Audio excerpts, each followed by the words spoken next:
Donc pour chaque composant, on va voir quoi? On va voir la... Donc alors le fichier portant le nom de l'entité métier, .module.ts, donc le nom du métier, .service.ts, et ensuite, donc alors l'affichage mode liste. Donc c'est chaque fois le nom de l'entité métier, .component.html, et le formulaire d'ajout, c'est chaque fois create or edit. Donc passion par exemple, .component.ts, create or edit passion.component.html. Donc c'est un petit peu la même chose qui se répète. Et c'est la même chose pour les autres. Donc, dans d'autres composants, vous allez voir, je vous ai expliqué que pour les routages, on va voir à l'intérieur du composant un fichier, par exemple, spécialité-routing.module.ts. Et là, dans ce fichier, on va pouvoir spécifier donc un peu plus d'informations que ce qu'on a fait jusqu'à maintenant. Donc ici, on va se baser sur un thème. Ce thème donc, vient avec des composants Angular, donc prêt à l'emploi. Donc je vais prendre donc, alors, deux exemples ici pour vous montrer comment se fait cette intégration. Donc ici, si vous allez sur la plateforme, vous avez TP fil rouge d'AccessRM Frontend. Et là, donc le premier PDF, il explique simplement comment donc alors décompresser, lancer et installer le bac, avec les exemples de code permettant d'ajouter des enregistrements de tests. Voilà, avec ce qui se donne comme résultat. Et si vous avez des erreurs, ben, je vous ai mis deux slides ici qui vous permettront de les éviter. Ensuite, lancer le front. Et voici le résultat. Le deuxième fichier PDF. Donc, alors ici, vous avez donc, une explication, c'est qu'il y a une librairie externe qui s'appelle PrimeInj, qu'on va utiliser. Et c'est quoi? C'est juste une collection de composants d'interfaces utilisateurs riches pour Angular. Alors, tous les widgets sont open source et gratuits sous licence blablabla. Et donc, alors, elles sont développées par la société machin. Donc, alors, donc, PrimeTech, un fournisseur donc, avec des années d'expertise dans le développement de solutions d'interface. Donc, alors, ici, si je prends l'exemple virtual scrolling, c'est une sorte de table donc, permettant de scroller la table en appliquant une pagination côté serveur. C'est le virtual scrolling et je vous expliquer ça. Vous passez d'une page à l'autre et vous avez l'impression que vous scrollez les données qui sont tous côté client. Or non, à chaque fois que vous passez d'une page à l'autre, eh bien, vous faites un aller-retour vers le serveur. Donc alors, voilà. Donc ici, il s'agit d'un composant Angular. Pour l'installer, il suffit de taper le npm install Angular CDK et alors ça va vous permettre d'utiliser en fait donc ce composant. Première chose à faire, c'est importer, une fois que vous l'avez installé, donc l'importer, donc importer le table module from prime.img/table. Donc alors dans le fichier spécialité.module.ts, et je vais dans spécialité. Donc spécialité, c'est ce que vous avez ici. Spécialité. Et là, vous pouvez avoir une liste de spécialités avec un virtual scrolling. Donc si je vais voir dans mon composant spécialité, donc ici, donc j'ai quoi? J'ai ici spécialité.module.ts. Je commence par importer donc alors le composant. Donc alors ici, donc alors le module, pardon, le module, je le déclare dans la liste des imports ici parce que là je suis dans spécialité.module.ts. D'accord? Donc spécialité module. C'est-à-dire qu'avant on travaillait avec app.module. Donc le app.module, il est toujours là. Et pour ne pas tout mettre dans app.module, on va voir des fichiers intermédiaires qui vont regrouper les modules de chaque composant. Et ces modules vont être regroupés dans app.module. Donc, c'est une décomposition pour avoir une architecture scalable, scalable, donc une architecture évolutive, une structure un peu plus large et plus grande. Donc, alors, ici dans spécialité.module.ts, on va importer le module. Et ensuite, dans pages.module.ts, on va importer le module. Donc, j'ai spécialité par module et j'ai pages.module. Donc, j'importe le table module ici.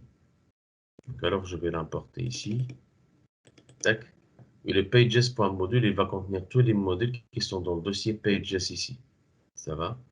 C'est un peu les pages, si vous voulez, de l'application. Donc, ensuite, dans notre composant, on va sur spécialité.component.ts. Donc, je vais vous expliquer un peu comment vous pouvez atteindre un résultat comme celui-là. Donc, alors, dans notre page pages spécialité.component.ts, je vais sur spécialité.component.ts. Donc, première chose à faire, c'est quoi? C'est importer donc, alors, table ici. Donc, prime.ng/table. Et donc, alors, ensuite, vous pouvez utiliser ça. Donc, ici, côté HTML, le ptable. Si je vais dans la partie HTML et je cherche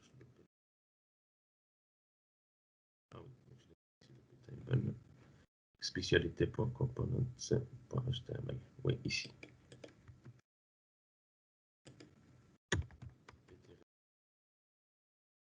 Et alors, le ptable, donc ici, qu'est-ce qu'il va faire? Il va nous permettre de... Le ptable va nous permettre d'avoir cette table. Hein? Maxime, une fois que tu as compris le comportement, le fonctionnement de ce composant, tu peux l'utiliser dans n'importe quel contexte. Donc alors, Mais ptable, la valise ptable, c'est parce qu'on a fait, on a téléchargé table, c'est ça? le quoi? La valise table qui se trouve dans spécialité component HTML. Cette balise-là, tu l'utilises parce que tu as téléchargé le module, c'est ça? Oui, Ok. exactement. Et le bon fonctionnement de ce module, c'est celui-là. Vous avez en fait donc le onLazyLoad qui appelle la méthode loadAll. Et le onLazyLoad, en fait, il ne bloquera pas toute la page, donc le temps de charger les données. Donc alors le lazy, c'est paresseux, c'est-à-dire que le chargement peut se faire d'une manière progressive. Si vous voulez à la streaming de YouTube, donc les vidéos, vous ne devez pas attendre pour une vidéo de 10 heures, attendre 10 heures pour voir la page. Vous pouvez commencer à lire, d'accord? Et la vidéo se charge au fur et à mesure, progressivement. C'est un petit peu la même chose.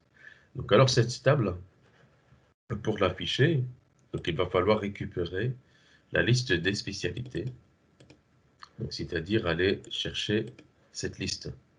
Et si oui, vous avez une seule spécialité, oui, les spécialités, il n'y en a pas 36 000 dans un centre médical. Je vous explique le principe.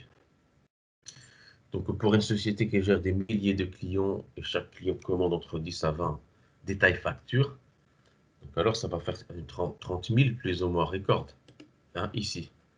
Donc, le lazy loading, en fait, ça va être d'une grande utilité pour nous. OK? Donc, suivez bien avec moi les explications. Donc, vous avez la table ici. Vous avez la méthode qui permet de charger la liste des spécialités ici. On va voir cette méthode. Donc, cette méthode va se retrouver où? Dans spécialité.components.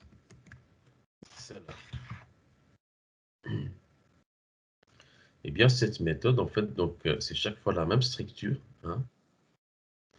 Donc, qu'est-ce qu'elle fait, cette méthode? Donc, elle va simplement faire appel au service spécialité service. Donc, alors, spécialité service, c'est quoi? Donc, c'est un objet de type spécialité service qui est ici. D'accord? Je suis toujours dans le même dossier spécialité. Et alors, spécialité service va nous permettre d'appeler la méthode query. Cette méthode query, qu'est-ce qu'il va nous permettre de faire? 1. Passer un objet JSON avec des paramètres de navigation côté, qu'on va utiliser côté serveur. Souvenez-vous de la méthode URI Builder qu'on avait vu côté back. Donc alors, celle-là, elle va recevoir ces métadatas, donc nous permettant d'afficher les données de la page courante. Parce que si vous avez 5 pages et qu'on clique sur la 3e page, on va devoir transmettre cette information 3, d'accord? Pour dire que c'est la 3e page. Et le nombre de records ici, 10, pour dire que nous, on veut afficher 10 records par page, des spécialités. Ça va? Et template page et sort. Le paramètre de tri de ces records. Par défaut, c'est sur l'ID. D'accord? Mais tout est paramétrable ici. Donc alors, je transmets cet objet JSON. Une fois que ma requête est traitée, ma requête, en fait, elle va me retourner un objet ici. HTTP response. OK? Donc alors, on va faire le parcours tous ensemble. Donc, tac, spécialité service, j'appelle query. Je vais voir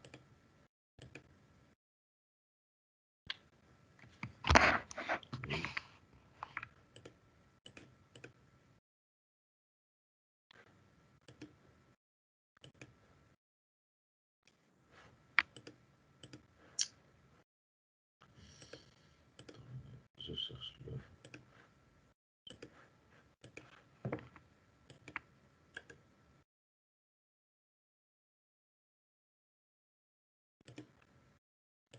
Mais je ne peux pas mettre en plein écran, c'est bizarre. Ah, c'est bon. Oui. Oui. Donc alors, ici, alors dans la partie spécialité, .components.test, j'appelle la méthode query.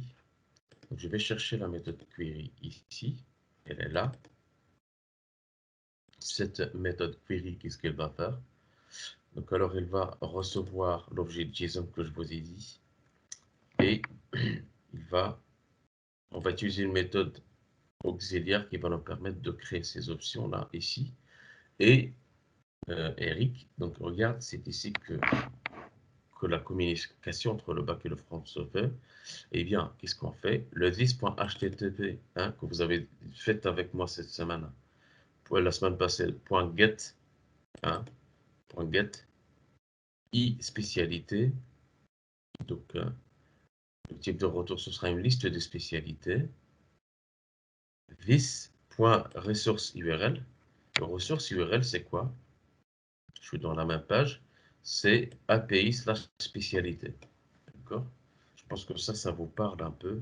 Si je vais côté backend et que je vais voir la partie REST,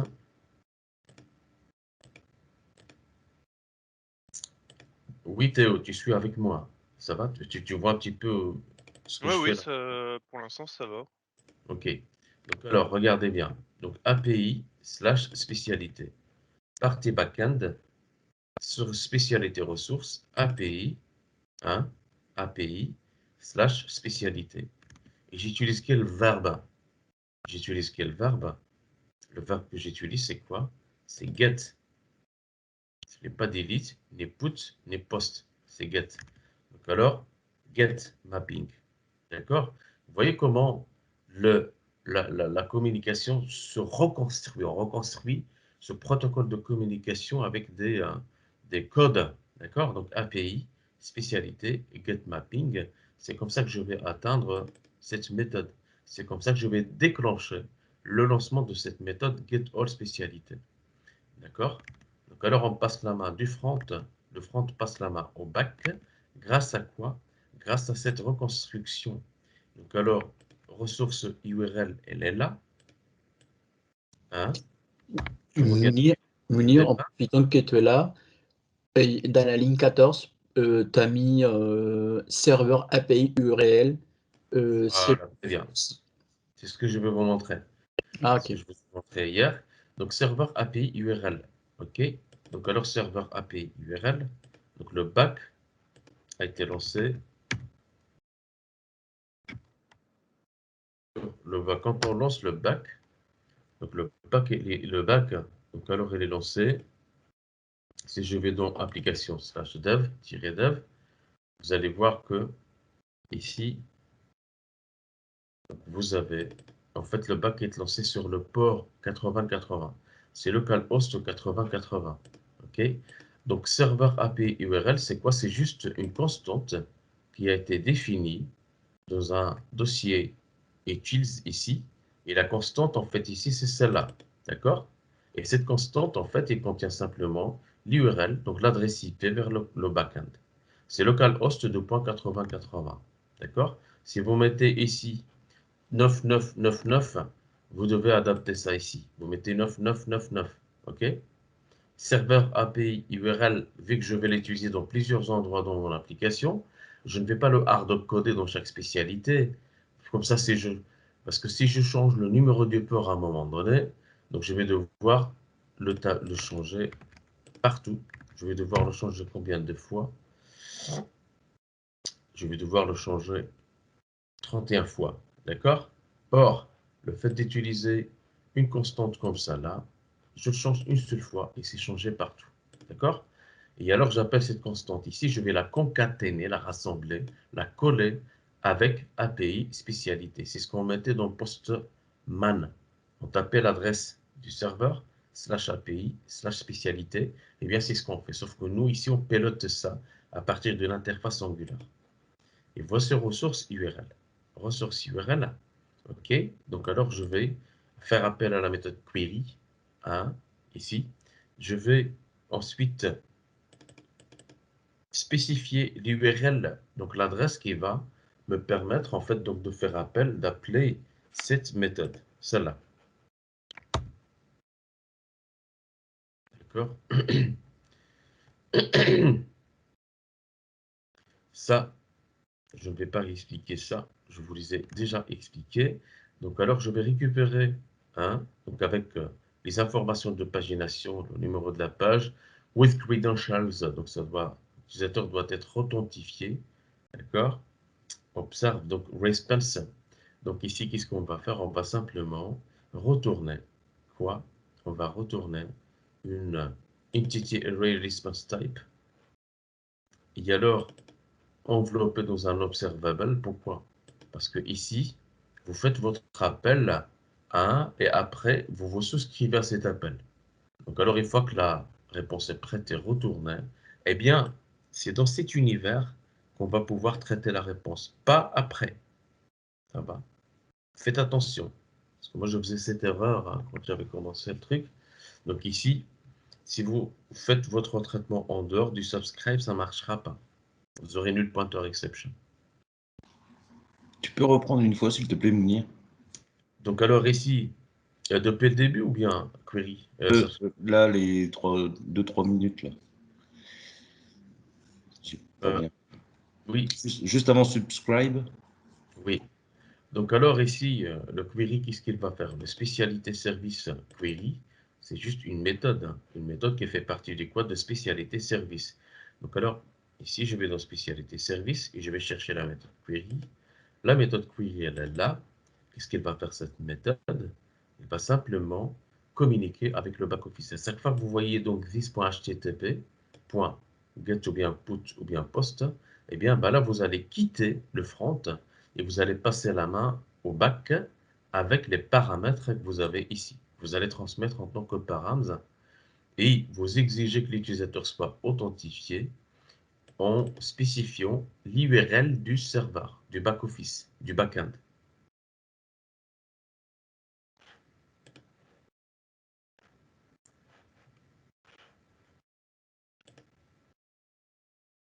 Voilà, en spécifiant l'URL du back. Donc, si le bac n'est pas lancé, ça fait une erreur. Bien sûr, ça ne va pas marcher d'office. Mounir, Oui, tes constantes, c'est simplement quand tu as un hébergement local ou les pas? constantes. Les constantes. Ah oui, oui. Oui, ici, tu parles Oui. de ça. Oui. Ça, tu le remplaces par L'adresse une IP constante publique si... du serveur. L'adresse Ok, IP publique du serveur. ok. C'est le même principe. Je vous ai montré, je pense. Non, c'était une question pour être certain d'avoir compris. Et Mounir, est-ce que tu peux retourner aux constantes? Parce que je vois que tu mets localhost 400, 4200. Et c'est là on l'utilise où? Attends, j'arrive. Je sais pas pourquoi il...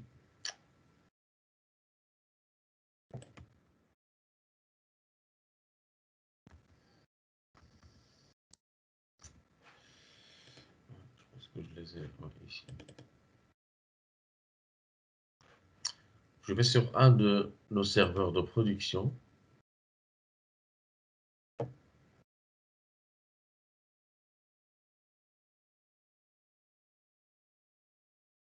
Je vais sur une des applications qu'on a ici. Regarde ici, Morgan. Donc, appconfig.production.json, c'est la même chose que l'autre fichier de constante. Donc, en fait, pour la production, on ne va pas mettre en fait ici localhost.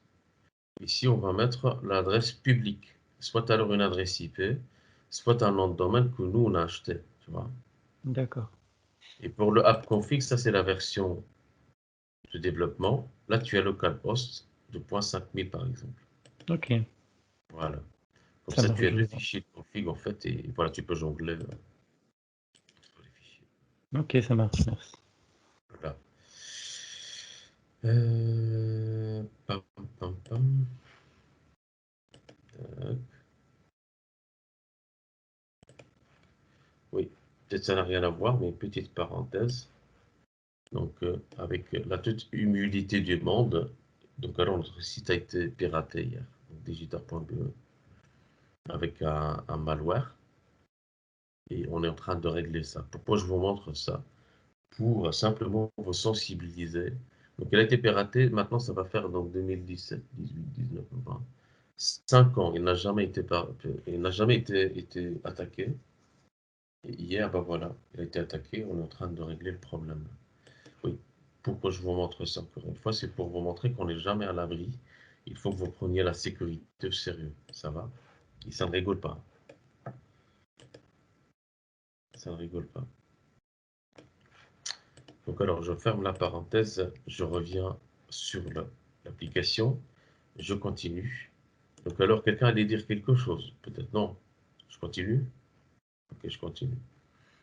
Donc alors, C'était moi par rapport à la constante de localhost 4200. Pourquoi tu utilises cette constante? À quel moment on l'utilise? oui, eh ben, on l'utilise en fait. Alors, je prends par exemple, j'avais fait une recherche tout à l'heure, c'est partout. Regarde ici.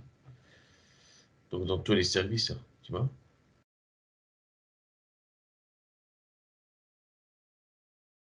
Est-ce que j'ai répondu à ta question ou pas? Oui. Il n'y a pas que cette constante. Donc tu as par exemple le nombre de records par page, je peux le mettre ici, tu vois, ça n'a rien à voir avec les URL. Bah, Non, moi demain, je peux avoir une autre c'est constante plutôt que la je ligne, mettrai ici. moi c'est plutôt la ligne 3, la 4200. Bah, Oui, la en fait, c'est 4200, on l'URL. l'utilise en front. Oui, donc ça, c'est l'URL vers le client, en fait, celle-là. Tu vois, c'est quand tu lances ton client, tu as 4200 ici. Et quelque part, tu en aurais besoin, peut-être dans l'application. Donc ici, on la fixe ici. On peut l'appeler à partir du bac si on doit faire une communication dans les deux sens, tu vois. Ok. Et donc alors, voilà. Une fois que le bac a terminé son travail, il va nous retourner. Donc alors, une réponse sous forme de response entity qui va être catchée ici dans le subscribe. Et alors, on va la récupérer sous forme de spécialité. Et spécialité, c'est quoi? Et spécialité, n'oubliez pas cette option, Re-eval inside bar, ça m'aide beaucoup moins. Donc alors, c'est quoi? C'est dans le dossier shared, dans le dossier modèle, vous allez avoir tous les modèles. C'est l'équivalent des modèles que vous avez côté bac. Donc, alors, spécialité.modèle, pas module, ici c'est modèle.ts. Vous allez avoir l'interface implémentée par la classe. Ça va? Et alors, vous avez une classe ici, spécialité, qui implémente cette interface. Encore une fois, c'est pour gagner en flexibilité. Pourquoi faire les deux? C'est pour gagner en flexibilité. Là, je ne vous montre pas un petit exercice que vous allez devoir faire pour réussir un examen. Je vous montre les différentes possibilités de créer une architecture à grande échelle. C'est un peu la même chose. Enfin, vous avez compris le truc. Interface, classe. Interface, classe. Interface, classe. Bon, interface, classe. Donc, si vous avez besoin d'autres interfaces, parce qu'il y a des petites variantes au niveau des types, ici, donc c'est à vous de jouer. Une fois que vous maîtrisez, vous pouvez jongler et jouer avec les interfaces que vous créez. Ça va? Donc, alors, spécialité ici, vous avez l'interface et vous avez la classe. Peu importe. Donc, ici, si je vais dans spécialité.components.ts, je vais utiliser et spécialité. Et donc, alors, je vais récupérer le retour. Donc, c'est res. D'accord? Et res, c'est quoi? Donc, j'ai dit que c'est un HTTP response. Donc, alors, elle contient quoi? Donc, elle contient quoi? Il contient un header et puis un body. Donc, res.body, ça va nous permettre de récupérer quoi? Donc, la liste des spécialités. Hein, et aussi, donc alors, res.header, ça va nous permettre de récupérer les headers. Donc, alors, quand vous faites ça, vous appelez la méthode load all. Et bien, cette méthode, elle va chercher la liste des spécialités. Donc, alors, en suivant le parcours que je viens de vous expliquer maintenant. Et donc, alors, alimenter tout simplement la table qu'on a déclarée ici. Donc, alors, dans cette table,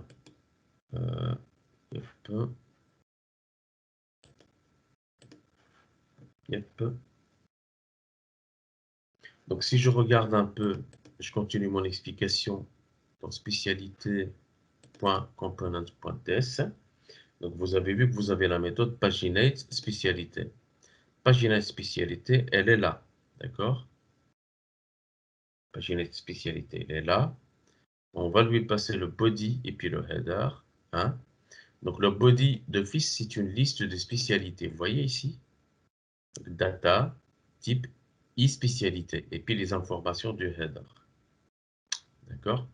Les informations dans le header, ils vont nous permettre de récupérer donc, le nombre total d'enregistrements, parce que dans la base de données, on ne sait pas il y a combien de spécialités ici. C'est la méthode count qui va nous permettre d'avoir la liste. Ce qui va nous permettre de faire cette opération, si le nombre d'enregistrements par page est 10, donc alors on va diviser 60 par 10, ça va faire 6. Et à partir de cette opération de calcul, on va savoir le nombre de boutons à afficher ici. 6. Ou bien 7 si vous avez 61 par exemple. Voilà. Donc alors, une fois qu'on a récupéré ces métadatas, on va affecter les datas que j'ai ici. On va les affecter à quoi? À spécialité, liste. Sylvain, spécialité, liste va contenir quoi? À la liste des spécialités. La liste des spécialités. Donc alors, liste des spécialités, d'office va être utilisé où? Il va être utilisé dans le composant ptable code HTML. Donc alors, je vais sur le code HTML ici. Je vais chercher, est-ce que j'ai des spécialités? C'est ici, spécialité, liste. Je vais l'affecter à la directive value, la propriété, l'attribut value. Ça va? Vous voyez le ping-pong qui se fait entre le HTML et le TypeScript. Donc alors, en chargeant la page automatiquement, le load all va être appelé. Le load all va être appelé dans sa définition. Il va à un moment donné faire appel à la méthode paginate spécialité. Celle-là, elle va aller récupérer les datas, une liste de spécialités, et elle va les affecter à spécialité liste. Donc, spécialité liste, c'est une liste d'objets de type spécialité. On va pouvoir retrouver l'ID, le nom et la description dans modèle. Donc, si je vais maintenant dans ma page HTML, ici, donc je continue. Donc ici, je vais afficher quoi? Vous avez le ng template qui va vous donner une flexibilité de formater donc chaque partie de cette stable, donc la partie header. Voilà, il faut que vous mettez ng template, donc p template header, ça c'est le nom du template. Là, vous êtes dans votre espace de formatage de cette partie header. Nous, on va simplement mettre un tr avec 3 th et qu'est-ce qu'on va faire? On va spécifier donc alors le nom, la description et action. Action est centré ici. Pourquoi? Parce que ici il y a ce style texte à ligne center. Ça va? Ça c'est le header. Ensuite le body. Donc le body va nous permettre d'afficher donc alors chaque fois le nom et la description. Donc alors le nom et la description, pourquoi? Parce qu'en fait ici, dans notre template body, on va devoir spécifier une ligne, et dans cette ligne, on va spécifier le nom dans la première cellule, la description dans la deuxième cellule, et les deux boutons d'action, oui, dans la troisième cellule. On va les mettre l'un à côté de l'autre, et alors ici, ils sont centrés. Ensuite, vous avez deux boutons, hein, ça vous parle à tout ça, hein, ici. Donc, le btn success, et delete danger, voilà, delete. Alors ici, quand on veut éditer cet enregistrement, si je clique sur edit, donc il va vous afficher, ah oui, parce que le back n'est pas lancé, bien évidemment, ça ne marchera pas.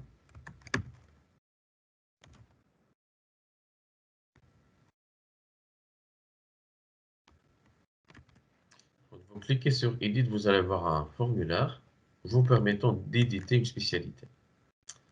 Donc alors, comment ça va se passer dans le code? Vous avez le property binding, clique ici, le y binding ici, ça va appeler la méthode edit. D'accord? Moi, je veux éditer un enregistrement, donc spécialité. Je vais appeler la méthode edit, qui se trouve dans spécialité component s, en passant l'identifiant. Donc l'identifiant, on l'appelle sur item.id. Donc pourquoi? Parce que la définition de ce p-table est comme ça. Donc eux, ils ont enveloppé la complexité de ing for. Vous voyez là, vous vous souvenez, hein? Donc la directive structurelle, il y a le ing if et le ing for. Le ing for, ils l'ont encapsulé pour vous simplifier encore plus la tâche. À la place de mettre ing for avec star et commencer à spécifier la liste, machin et tout ça, simplement vous mettez let item. D'accord? Et ici, vous appelez chaque fois sur l'item, donc les propriétés que vous avez. Hein? Donc alors, je vais appeler la méthode edit en passant l'identifiant. On va voir. Mounir, une petite question. Tu as redémarré ton bac et tu n'as pas vidé tes tables dans Xampp. C'est normal? C'est normal. Pourquoi? Parce que ici, Les dans la écrases. méthode main, avant d'ajouter quoi que ce soit, je fais un test pour savoir si l'enregistrement existe, je ne vais pas l'ajouter. S'il n'existe pas, je l'ajoute. Ah d'accord, donc on peut redémarrer comme ça sans problème. Pas de souci. Ouais. Redémarrer quand vous voulez, c'est fait exprès. D'accord. Et donc alors la méthode edit, c'est celle-là. Je reçois mon identifiant. Donc l'identifiant de la spécialité à éditer. Je vais faire quoi? Donc je vais ici, 6.router, navigate. Et alors, je vais appeler l'URL edit en passant cet identifiant. D'accord? Donc alors, ici, je ne vais pas traiter l'édition directement ici, mais je vais naviguer vers un autre composant qui va me permettre de faire ça. Donc alors, cet autre composant, je ne le connais pas encore. Hein? Je vous expliquais que la navigation, le système de routage se base sur une table de mapping entre les URL et entre les composants. Donc alors, allons voir. Donc alors, le router.navigate, qu'est-ce qu'il va faire? Il va me permettre de faire des redirections donc d'une manière dynamique, c'est-à-dire dans le code vers d'autres composants. Donc alors, je vais aller dans mon système de routage local de spécialité, je vais aller chercher l'URL edit. Donc alors, tac, tac, tac, vous avez spécialité-routing.module.ts. Et je vais chercher le edit. Edit, elle est là. D'accord? Donc le edit, il est là.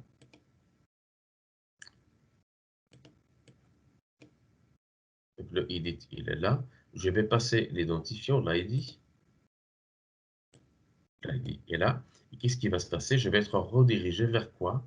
Vers le composant Create or Update Speciality Components. Le Create or Update Speciality Components, c'est un autre composant qui se trouve dans le même dossier spécialité. D'accord? Donc alors, le Create or Update Speciality Components va s'afficher. D'accord? Mais le problème, c'est qu'on doit d'abord, à partir de cet identifiant, récupérer l'objet spécialité. Parce que là, je n'ai que l'identifiant. Si j'affiche un formulaire,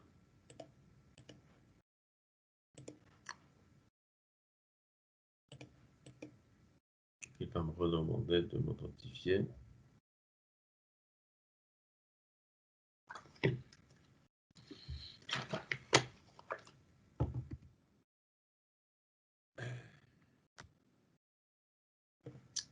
Donc, si j'affiche ici un formulaire, je pré-remplis mon formulaire avec les données que j'ai stockées dans ma base de données.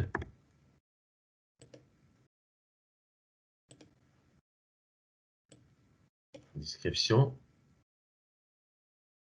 D'accord? Quand j'affiche ce formulaire, il faut, avant l'affichage de ce formulaire, récupérer ces informations. Comme ça, quand j'affiche mon formulaire, je vais remplir ces champs. Ça va? Donc alors, avant de faire cette redirection que je viens de vous montrer là, ici, d'abord, je dois, à partir de cet identifiant, récupérer quoi? Récupérer l'objet. C'est le rôle du resolve. D'accord? Je vais vous expliquer le pourquoi, le comment et le suivant. Donc le resolve, en fait, c'est quoi? C'est un mécanisme qui va vous permettre de préparer les données que vous aurez besoin lors de l'affichage d'un composant. Donc alors, le resolve, c'est quoi? C'est une directive qui va me permettre de spécifier une classe, et cette classe va contenir une seule méthode. Cette méthode va me préparer les données que j'ai besoin. D'accord? Donc alors, spécialité resolve, elle est dans le même fichier, c'est-à-dire spécialité routing, elle est là. Elle contient une méthode resolve. Et cette méthode resolve, qu'est-ce qu'il va faire? Il va en fonction du contexte. Est-ce qu'il s'agit d'une modification ou bien d'une création? Quand il s'agit d'une modification, comme dans notre cas ici, la méthode resolve est appelée automatiquement, ça va, vous n'avez rien à faire. C'est-à-dire, si l'identifiant contient une valeur, c'est qu'il s'agit d'une modification. Ouais, qu'il s'agit d'une modification. Donc alors, ici, tac, tac, tac, donc modification, donc alors là, dit, c'est qu'il s'agit d'une modification, on va se baser sur l'identifiant qu'on a ici pour aller chercher la spécialité, l'objet. On va le chercher à partir d'où? À partir de la base de données. Donc ici, vous allez injecter un service, donc spécialité service. Et spécialité service, on va appeler la méthode find. Si vous allez voir spécialité service, c'est ce fichier-là. Vous allez voir la méthode find qui est ici. Hein? La méthode find, encore une fois, on va reconstruire les informations de routage et d'appel distant à partir du serveur. OK? Le get, d'accord? Ressource URL et puis l'ID. Donc alors, l'API, ressource URL. Donc alors, vous avez quoi?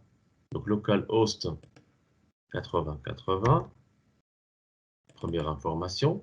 Deuxième, API spécialité. D'accord. API spécialité. Donc ça, c'est l'instance côté serveur. Donc spécialité, donc alors c'est ici. Donc alors, spécialité, API, tac, il s'agit d'un get, oui. Mais alors un get avec un ID. C'est pour ça qu'on l'a spécifié. Donc alors l'ID ici. Donc alors c'est cette méthode qui va être appelée. Find. Non. Cette méthode qui va être appelée. Ben voilà. Donc alors le tour est joué. Vous êtes en train de coller tout ce que vous avez appris avec moi jusqu'à maintenant. Spécialité service.find1 en passant l'identifiant. Eh bien, ben, je récupère le spécialité DTO. Voilà. Va être retourné dans un objet de type response entity. C'est pour ça qu'on va pouvoir l'interpréter côté front. Et on va le catcher ici.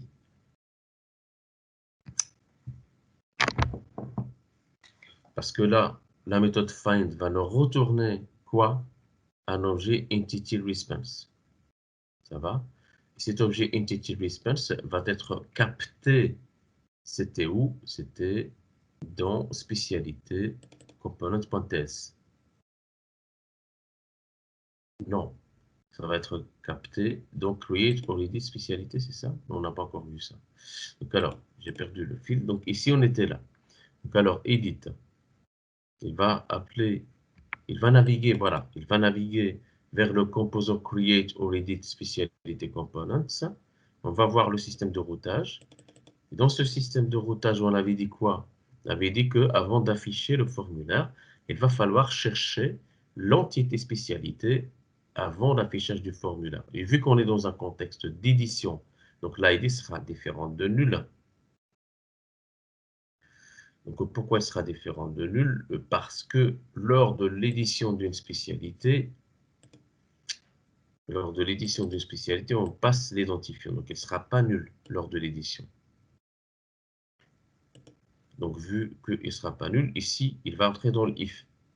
Et alors, on va faire quoi? On va appeler la méthode find sur le service. Je vous ai montré comment récupérer alors l'objet. On va récupérer alors ici un response entity qui va être traité ici. Mounir, tu as mis if ID, ça n'a pas marqué différent de nul ou is Ah oui, present. le TypeScript, en fait, il va le checker pour toi. Donc ID tout court, il comprend que c'est différent de 0. Ouais. Donc, quand tu mets ID tout court, il comprend que ID doit contenir une valeur. D'accord. Il va entrer d'office dans le if. Et alors ici, dans le find, si je vais dans spécialité service, donc alors je retourne un observable. Observable peut être traité de l'autre côté, soit avec un subscribe, soit avec un pipe. Moi, j'ai mis un pipe ici. Et alors, je vais filtrer ici. Hein, donc, je vais récupérer ma réponse. Et je vais récupérer mon body. Donc, le body, en fait, le return que je vais faire ici, ce sera donc alors une spécialité. Et la spécialité que je vais récupérer ici, grâce à ce resolve que j'ai ici dans le edit, je vais l'affecter à quoi? À l'objet spécialité. L'objet spécialité. Donc alors ce sera un objet qui va être envoyé au composant create or edit spécialité components. Donc alors, voilà. Avec cette règle de routage, je vais être redirigé vers quoi? Vers create or update spécialité components. Et je vous ai dit que quand on sollicite un composant, c'est quoi la méthode qui va être déclenchée quand on sollicite un composant? La méthode qui va être déclenchée automatiquement.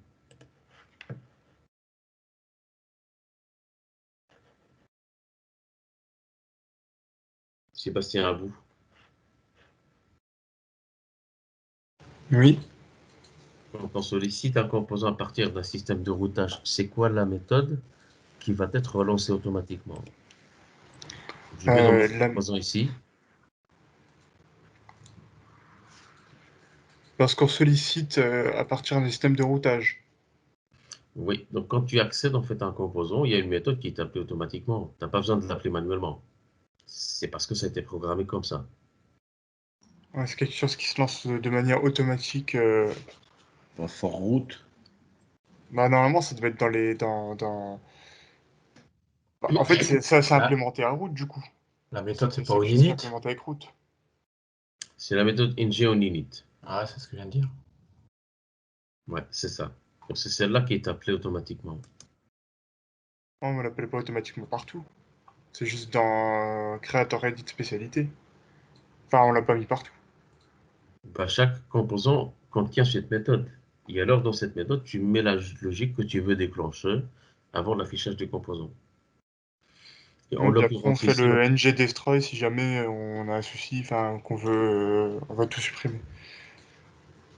il va faire un nettoyage. Mais ici, je parle de ng-on-init. Donc alors, c'est pour donc alors préparer l'affichage. Quoi. Donc ici, moi, j'ai envoyé spécialité, c'est ce que je vous ai montré ici. Hein? J'ai alimenté un objet spécialité, je vais le capter ici. Vous voyez là? Ouais, donc ça va être là, ça de manière automatique, ça sera toujours lancé. Oui, c'est ça. Ouais. Et là, je vais récupérer l'objet, en fait.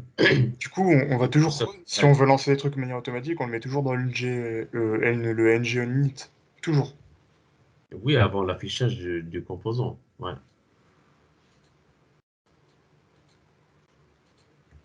Et alors, dans votre subscribe, donc vous allez pouvoir, à partir de data.spécialité, récupérer les détails de la spécialité. Vous voyez comment on passe la main d'un composant à l'autre? Système de routage, ng-on-init. Je récupère l'objet spécialité, je vais l'affecter à quoi? À modèle. Et modèle, c'est quoi? C'est un type et spécialité. Donc ça baigne. Donc alors, pas de problème. J'alimente le modèle ici. Hein? Et si je vais voir dans mon formulaire ici, eh bien, ici j'ai modèle.nom, modèle.point de description.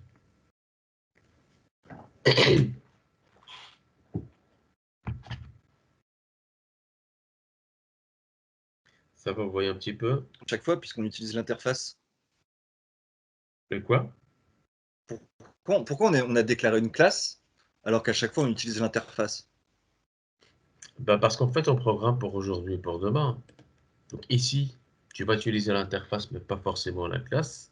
Et tu vas voir que quand on travaille dans une application, les besoins évoluent. À un moment donné, en fait, tu aurais besoin de classes en fait, que tu n'as pas besoin peut-être maintenant, mais tu te prépares.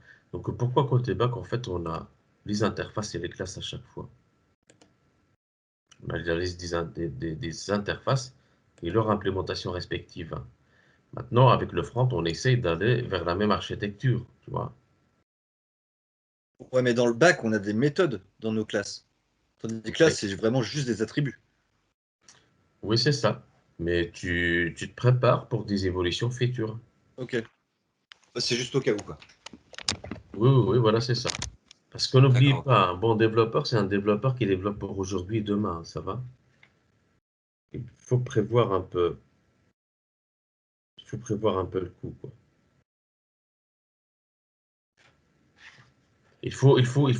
Voilà, il faut mettre en place une architecture un peu évolutive. Ok? Donc alors, donc ici, ici, voilà, on préalimente nos contrôles HTML et avec le ng module, avec la notation banana in the box, vous voyez ici.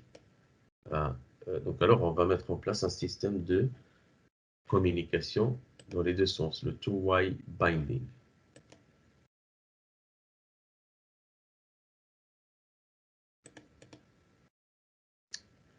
D'accord? Donc alors, si je reviens sur la liste des spécialités, on avait spécifié le page table ici. Donc alors, vous avez vu avec moi ce que ça donne à ce niveau-là. Vous avez vu le scroll label, c'est simplement pour permettre d'activer le scroll sur les tables. Bon, responsive true pour avoir une table responsive Et donc alors, voilà.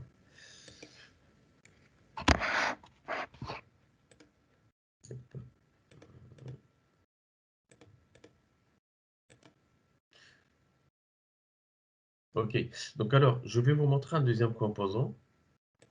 Ça va vous permettre de voir un peu plus un deuxième exemple. Donc alors, on peut utiliser la drop-down list. Donc si vous allez voir, allez, je vais choisir un truc au hasard. Donc je vais sur...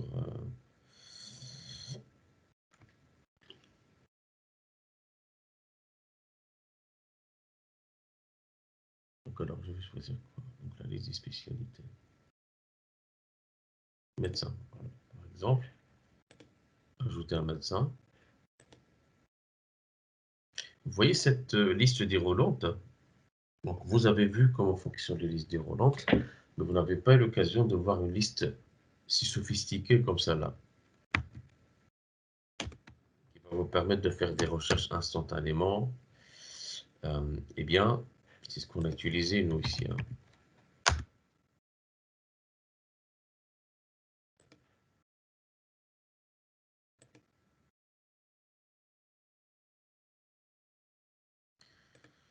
Créer une alerte. Celle-là, on l'a créé toute pièce en fait, nous. On l'a adapté en allant chercher des codes sur Internet à gauche et à droite, des drapeaux et tout. C'est un peu la même chose, hein, ça va. Donc alors, celle-là, c'est un peu la même chose. Donc alors, celle-là, oui, on a utilisé bien évidemment le composant ngPrime, en fait, donc de drop-down list, mais on n'avait pas cette possibilité d'avoir des drapeaux ici, on les a ajoutés autrement. Donc alors, nous, on va utiliser la même chose, hein, on va utiliser un composant. Donc alors, je suis où? Je suis dans le formulaire médecin. Bon, il y a une erreur ici, c'est trompé. Donc alors, le formulaire médecin, donc celui-là, je vais où? Donc, je vais dans le composant utilisateur, parce qu'en fait, médecin et administrateur, ils ont les mêmes propriétés. On les différencie simplement avec l'attribut isAdmin. Pour ne pas avoir deux composants ici, administrateur, médecin, on a refactorisé notre code. Et le fait d'ajouter un champ, ça va nous épargner donc alors une duplication du code. Donc le formulaire d'ajout, donc il doit se retrouver ici, c'est celui-là. Ça, c'est la partie HTML. Et alors dans cette partie, à un moment donné, je dois trouver quelque part une liste de spécialités. Voilà, c'est celle-là. Donc alors, qu'est-ce que je vais faire? Je vais utiliser la p-drop-down. Parce qu'avec le ngPrime, vous avez plusieurs composants que vous pouvez utiliser. Et ils vous permettent d'avoir des composants comme ça, gratuitement, ça va. Donc alors, ici, vous avez le ng, donc vous avez en fait donc options spécialité, ici, options spécialité. Donc alors,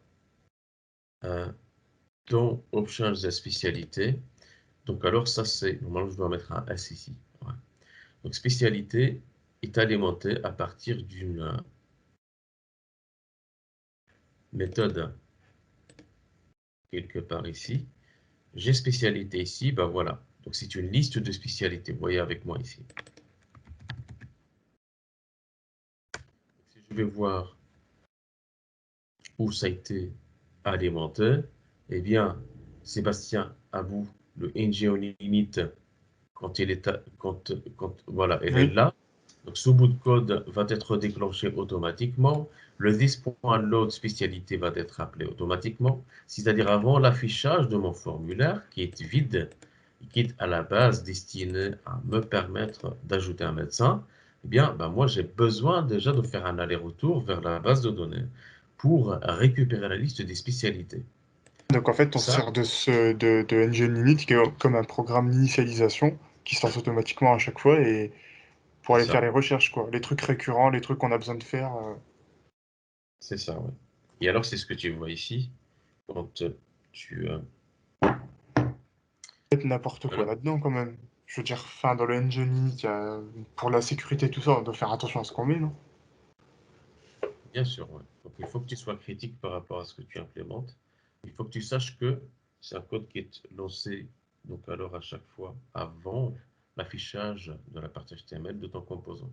Donc ne mets pas des trucs lourds, hein, ça va. Et donc alors, ici dans ce formulaire, ça va nous permettre de là, par exemple, je crée une spécialité, je l'enregistre. Hein, et si je vais essayer d'ajouter un médecin, bien, dynamiquement, je vais avoir les deux spécialités. Ça va? C'est important. 3 spécialités.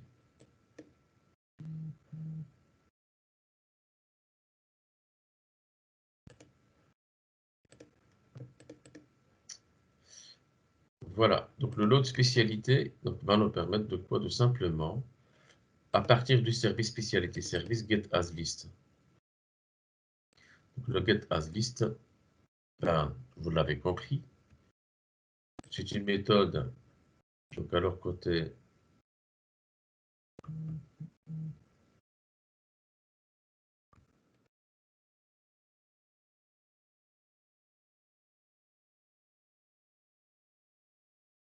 qui va appeler une méthode côté donc alors back, à partir de l'API REST, et il va nous retourner un objet de type entity_array_response_type. Et ça va nous permettre de quoi? D'alimenter alors une liste de spécialités ici. Voilà. OK? Une liste de spécialités ici. Si maintenant je vais alors dans ce médecin, je choisis la deuxième, là le facer, je sais pas quoi, je sauvegarde. Et si j'édite ce médecin, bah, lui, il va mémoriser la spécialité que j'ai choisie. Voilà, comment ça? Parce que tout simplement, il y a ce if this.model.id et je vais aller chercher à partir de l'identifiant en fait, donc la spécialité qui a été sélectionnée, selected spécialité. Selected spécialité, c'est ce que vous avez ici. On va affecter à ngModel. OK?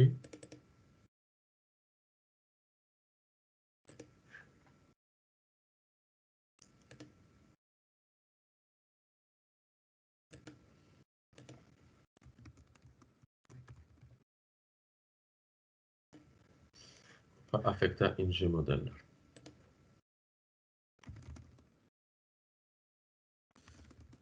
OK, donc alors ce qu'on va faire, on a vu ça, donc spécialité, donc selected spécialité, donc selected spécialité.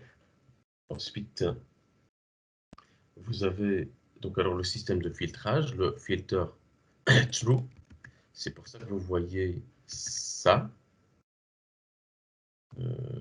ce système de filtrage. Sinon, vous ne le verrez pas. Ensuite, le filtrage, on va le faire par nom et ensuite par ID. Ensuite, on va afficher dans les options le nom de la spécialité. Option label, les noms de la spécialité. Si vous mettez ID, il va vous afficher les ID ici. Ça va, c'est une flexibilité que vous n'avez pas avec un composant normal. Très important. Ensuite, le required, ça va rendre ce champ obligatoire. Si vous ne mettez rien, ben vous ne pouvez pas envoyer le formulaire au front. Et sélectionner spécialité, eh bien, c'est quand vous n'avez rien, ben vous avez cette option par défaut, sélectionner spécialité.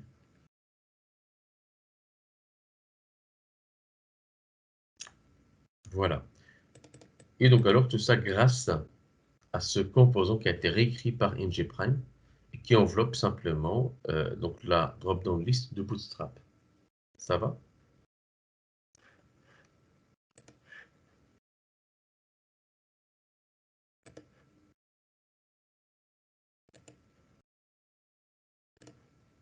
Est-ce que ça va tout le monde jusque-là? En théorie, ouais. D'accord? Oui, ça va en théorie. Donc alors, vous suivez un peu la logique, hein, d'accord? Très important de comprendre la logique. Ok, donc je continue. Donc ici, je vous explique un petit peu. Donc alors, le principe en fait des formulaires en Angular, en fait, il y a deux approches pour les formulaires. Il y a ce qu'on appelle le template driven form et le reactive form. Ça va? Donc alors, le template driven form, c'est ce que vous avez vu avec moi. Et alors, le template driven form, donc je vais vous montrer au travers un exemple. Donc alors, ici,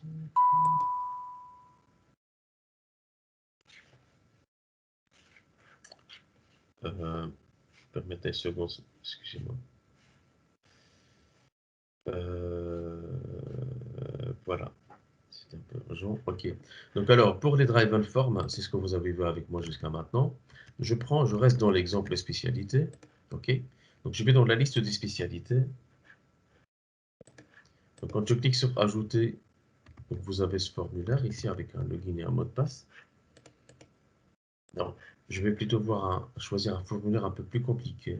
Je vais plutôt voir un exemple de, bon, hop, ici, médecin par exemple. Donc ajouter un médecin. Et alors, ce formulaire, comment ça a été implémenté? Hop, je vais voir ici, dans le composant utilisateur, je vais voir où est-ce que dans utilisateur components ou bien dans create or edit utilisator components urbain.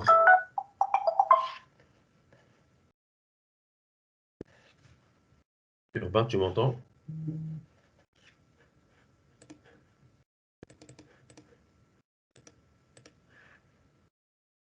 Sinon, je pose la question à Morgane. C'est où qu'on va chercher l'utilisateur Morgane? Le formulaire en fait. Est-ce que dans create or edit utilisateur ou bien utilisator components? Dans Créer.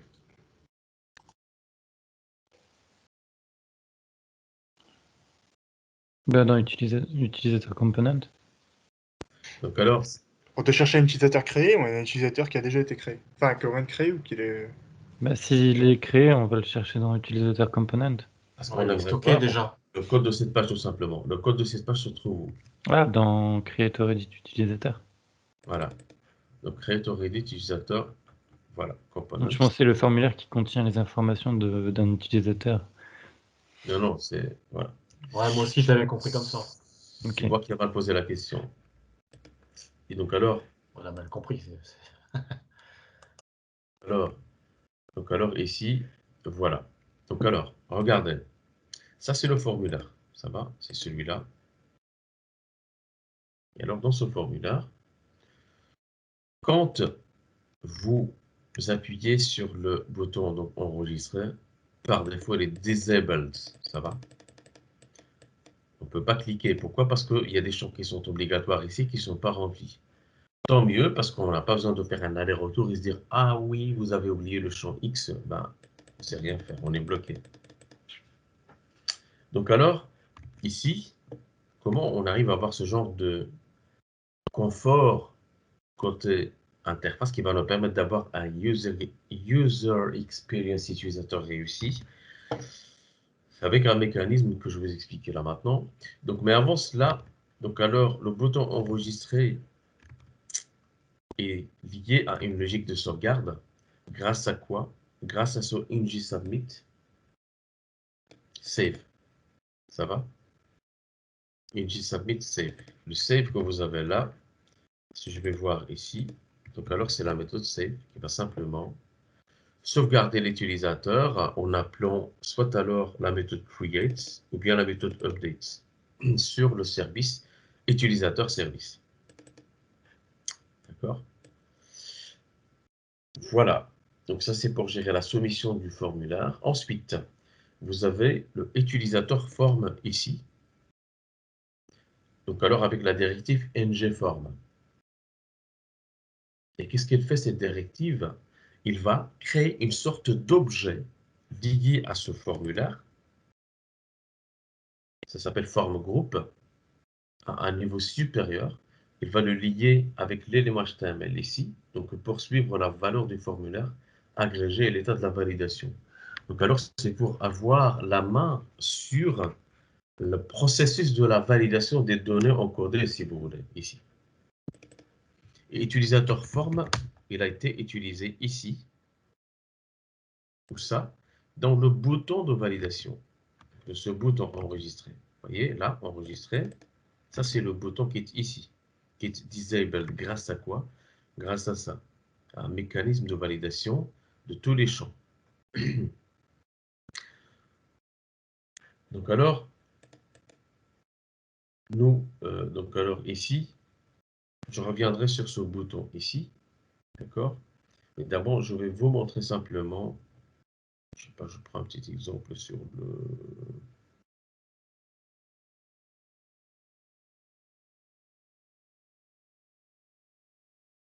le nom par exemple.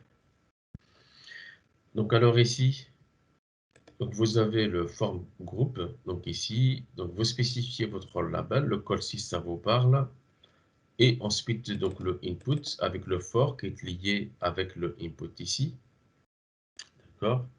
Donc alors vous avez le nom input, ce nom input c'est ce que vous avez là, ici, d'accord? Et nous, on va utiliser un composant ici qu'on a préparé, donc c'est validation message. Le code est là. Dans le code, on ira voir tout à l'heure. Donc, validation message qui va simplement nous permettre d'avoir ce mécanisme donc, de validation. Et alors, ici, s'il y a une erreur, enfin, si le champ est obligatoire, c'est grâce à validation message qu'on va voir le champ obligatoire. Et ne pas oublier de mettre le required ici. Ça, c'est du bootstrap, ça. Parce que dans la base de données, le champ ne doit pas être nul. Ça va? Et donc alors, ici, on va lier ou bien associer ce input avec quoi? Le modèle.nom. Et avec le banana and the split, on va avoir une liaison bidirectionnelle avec la valeur de l'interface utilisateur qui va se synchroniser toujours avec la propriété nom du modèle ici. D'accord? Donc alors, là, ce que je viens d'expliquer, c'est la même chose qui se répète partout. Ça va? C'est ça qui est bien, il faut que vous avez compris le truc. C'est bon. Ensuite, pour l'email, il y a une petite spécificité ici pour le mail. C'est qu'ici, quand on tape un mail, on aimerait vérifier si que le mail, en fait, est bien tapé ou pas. On utilise ce qu'on appelle un pattern. Et ce pattern, c'est ce qu'on appelle le regular expression. En français, c'est l'expression régulière. Donc, si je vais voir, c'est ce que je vous expliquais là maintenant, ça va. Donc alors, ici pour l'installation de PDON. On peut mettre dans le bac aussi le regex. De quoi? Le regex, ce que tu viens de faire, le pattern, on peut le mettre aussi dans le bac. Donc le regex que j'ai mis ici, oui, donc si je veux valider l'adresse mail côté bac, oui, il faut le faire. Pourquoi? Parce que si on attaque un deuxième front sur une application mobile, donc alors cette vérification ne va pas être prise en compte. Donc alors ce qu'on peut faire, c'est effectivement l'implémenter côté bac. Ça va? Et pour ceux qui ne savent pas ce que c'est les regex, ce sont simplement des codes qu'on peut utiliser pour un numéro de téléphone, vérifier qu'il n'y a pas, par exemple, de lettres. On peut utiliser, voilà. Donc alors, ces patterns, ces regex, ces expressions régulières. Donc, début d'une chaîne, donc un chapeau, $, fin de la chaîne, espace /s. Et voilà, c'est simplement, ce n'est pas important pour l'instant. Simplement, retenez bien que voilà, il y a cette possibilité de faire respecter l'utilisateur la chaîne de caractères qu'il a encodée. Parce que dans une adresse mail, vous avez toujours un arrobase. Donc alors, Voici, l'arrobase ici est obligatoire. Après l'arrobase, il doit y avoir une chaîne de caractères et ensuite un point. Voilà, il faut obligatoirement avoir un point. Et après le point, on doit avoir quelque chose, ça peut être .com, .org, peu importe. Et juste après, on termine la chaîne. $, ça veut dire fin de chaîne de caractères. Et chapeau, c'est le début de la chaîne. Voilà. Bon, c'est une petite parenthèse, ne vous perturbez pas avec ça maintenant. Ce n'est pas important. Ça va? Donc alors, je vais sur le... Par contre, ce que je vous explique là maintenant, c'est important. Donc ici, dans le bouton, vous avez le ng-style. Le ng-style, c'est quoi? C'est une directive vous permettant de définir les propriétés de style d'un élément DOM donné.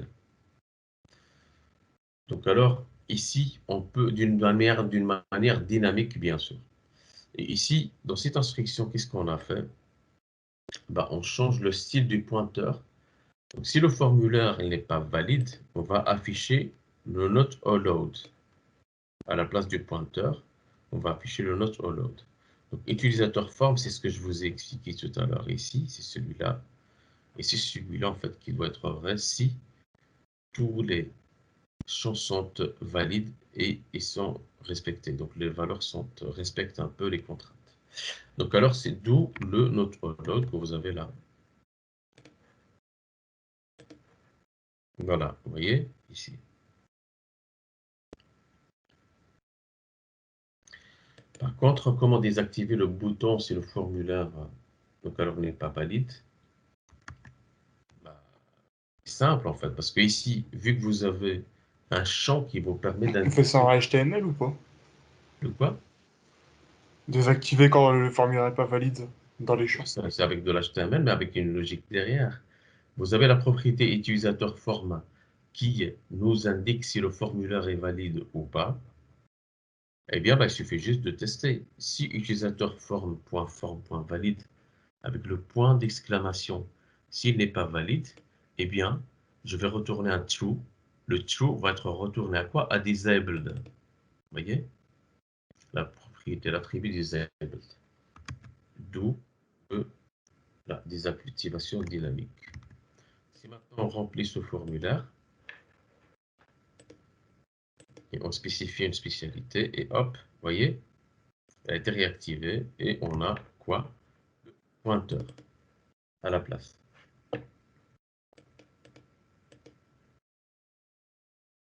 D'accord? Donc juste avant la pause, je vous explique un peu ce composant validation messages qui est ici. Donc alors validation messages, donc alors ça c'est un composant qui a été déclaré, qui a été créé, on a créé ici dans un dossier shared, ici. Tac. Je vais vous l'indiquer ici dans le support. Yep, une petite flèche. Et hop.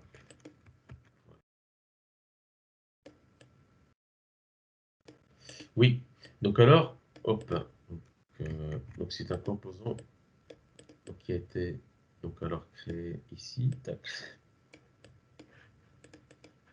qui a été créé ici. Donc l'objectif simplement c'est d'afficher un message d'erreur en fait. Donc à chaque fois que vous avez un besoin récurrent, vous créez un composant. Ce n'est pas compliqué, une fois que vous avez compris le principe. Et bien dans ce composant, vous avez donc le sélecteur validation message, c'est ce qu'on a utilisé hein, ici. Validation message. Je lis ce sélecteur avec ce bout de code. Voilà. Donc c'est un message d'erreur, je vais utiliser la classe hasDanger. Et qu'est-ce que je vais faire? Je vais simplement formater l'affichage de mon message. Et alors, ici, c'est un composant un peu évolué en fait. Il permet de traiter pas mal de choses, mais maintenant c'est juste pour vous illustrer dans le cadre de ce que vous allez développer, donc la possibilité de pouvoir créer vos propres composants et vous commencez avec un simple message string, une simple chaîne de caractères. Et avec la complexité de votre application, vous allez faire évoluer votre composant pour qu'elle réponde aux besoins. Parce que là, on s'est rendu compte, en fait, après, qu'il y a plusieurs types de validation.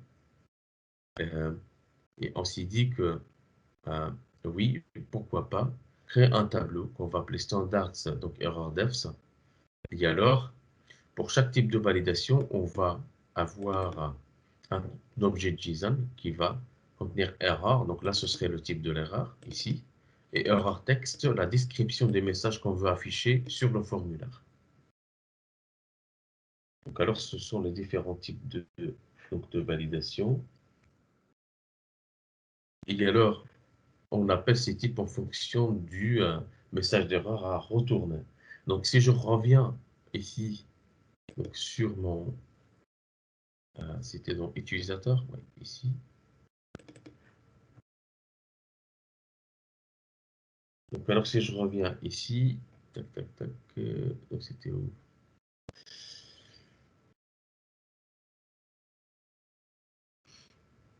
Donc si je reviens ici, donc oui, donc ici on utilise en fait à la place d'importer le message d'erreur directement ici, on va l'importer dans un module qu'on va appeler utils module. Voilà ici. Et là on va regrouper tous les composants utilitaires, si vous voulez, que nous on aura besoin. Comme ça on les isole en fait ici. On ne va pas encombrer notre apps module avec ça, parce que ce sont que des utilitaires. Et donc alors, en l'occurrence, validation message components, je vais l'ajouter dans déclaration. Et je l'ajoute dans une clause export. Comme ça, je les rends accessibles à partir d'autres composants. Export, c'est l'équivalent de public, ça va? On l'a utilisé pour les classes, on peut les utiliser pour les modules aussi.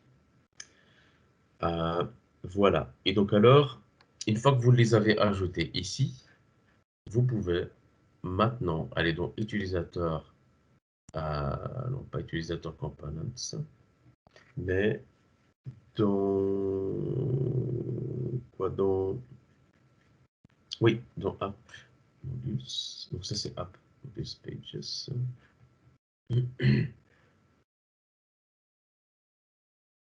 Donc je cherche le fichier.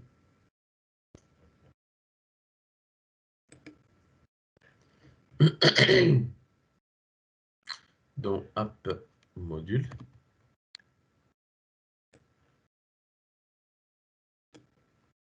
Tac. Yep. Donc alors j'ajoute ça. Yep.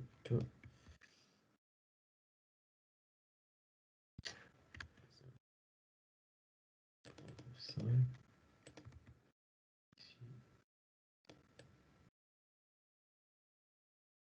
Hop.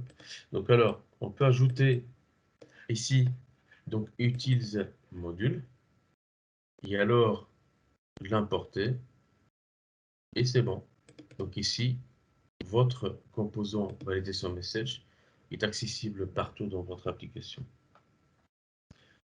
Pour ne pas faire cette manœuvre 36 000 fois, alors ça facilite un petit peu la tâche. Ça va? Ok, donc alors une fois que vous avez fait ça, ben vous utilisez validation message, comme je vous ai montré. Ok.